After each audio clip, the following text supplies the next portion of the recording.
Welcome back to the channel, everyone. We've got another fascinating story for you today, and this one comes all the way from Australia.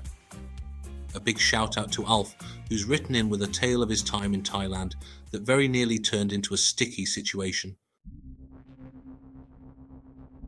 Alf, who's 63, is a seasoned traveller to Thailand, having visited for over 10 years and even been married to a Thai woman in the past.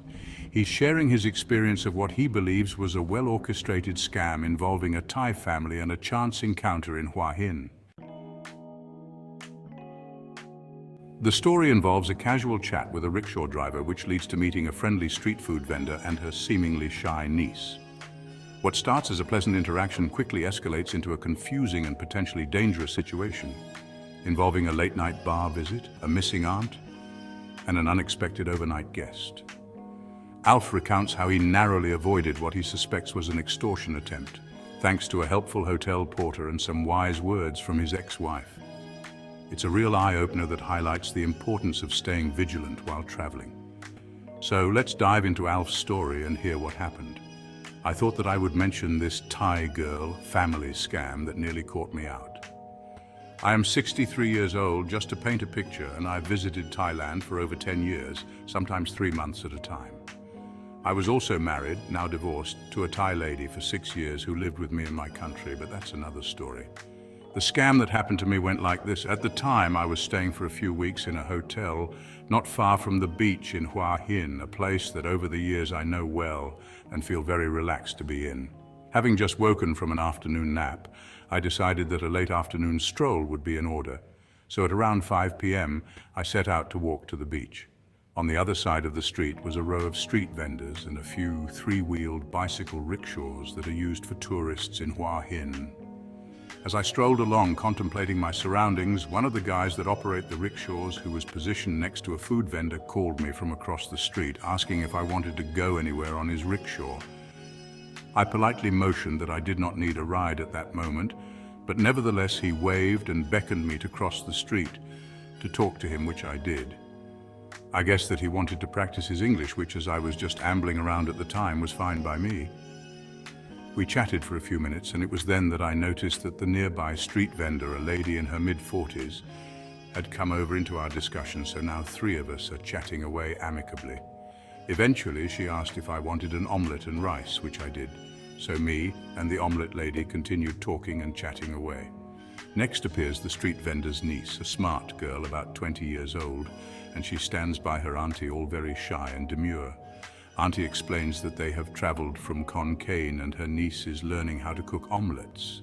Auntie explains her niece speaks very limited English. During the conversation, Auntie seemed an okay person, and I thought that she would brush up well. And I arranged to see Auntie at a local music bar that evening. Okay, so far.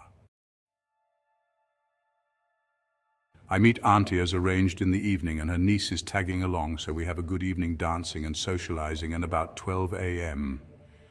I suddenly realize Auntie has gone and I'm left alone with her niece, a 20-year-old girl who speaks limited English. So with the bar staff as interpreter, I find Auntie had to go somewhere. I ask her to phone Auntie, but she can't, as Auntie held her phone while she was dancing so she would not lose it, and has mistakenly taken it with her. She doesn't know how to get back to where she is staying and can't remember Auntie's phone number. I am not into young girls at all. Yes, really, mid-40s Auntie was young enough for me, so I ask the bar staff the best thing to do, and we come to the conclusion that she waits for Auntie at the bar, and I walk back to my hotel.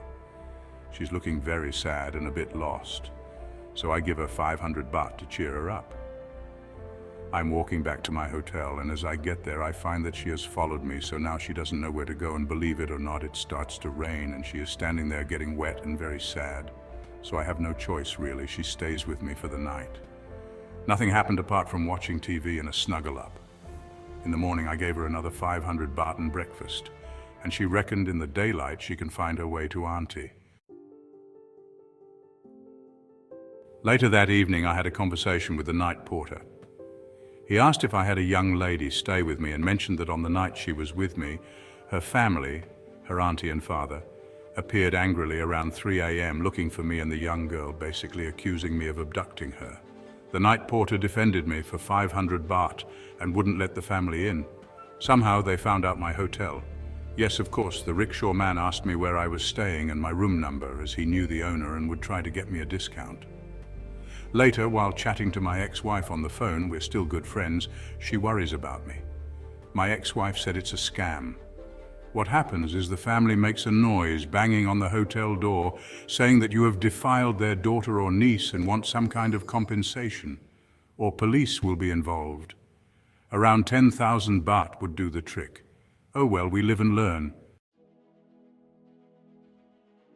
A big thank you again to Alf for sharing his unsettling experience. His story serves as a valuable lesson for all travelers, highlighting how easily seemingly innocent interactions can escalate into potentially dangerous situations. It's a reminder that even seasoned travelers can be targeted, and vigilance is key. For Alf and anyone who finds themselves in similar situations, there are a few key takeaways. Firstly, be cautious of overly friendly strangers, especially those who introduce you to other people. This could be a setup for a more elaborate scheme. Secondly, avoid isolating yourself with someone you've just met, particularly in unfamiliar surroundings. In Alf's case, being alone with the niece, even with good intentions, put him in a vulnerable position. Thirdly, never feel pressured to give money or provide accommodation to someone you don't know well. While it's natural to want to help, prioritizing your own safety is paramount. Finally, if a situation feels uncomfortable or suspicious, trust your instincts and remove yourself from it as quickly and safely as possible. Contacting local authorities or your embassy is always a good course of action if you feel threatened or believe a crime has been committed. Now, we'd love to hear from you, our viewers. Have you ever encountered a similar situation while traveling? What red flags did you notice and how did you handle it? What advice would you give to other travelers to avoid falling victim to scams like this? Share your thoughts and experiences in the comments below. Your insights could help others stay safe. Don't forget to give this video a thumbs up if you found it informative.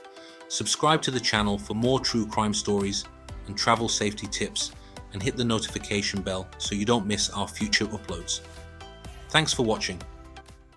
Make the background music energetic.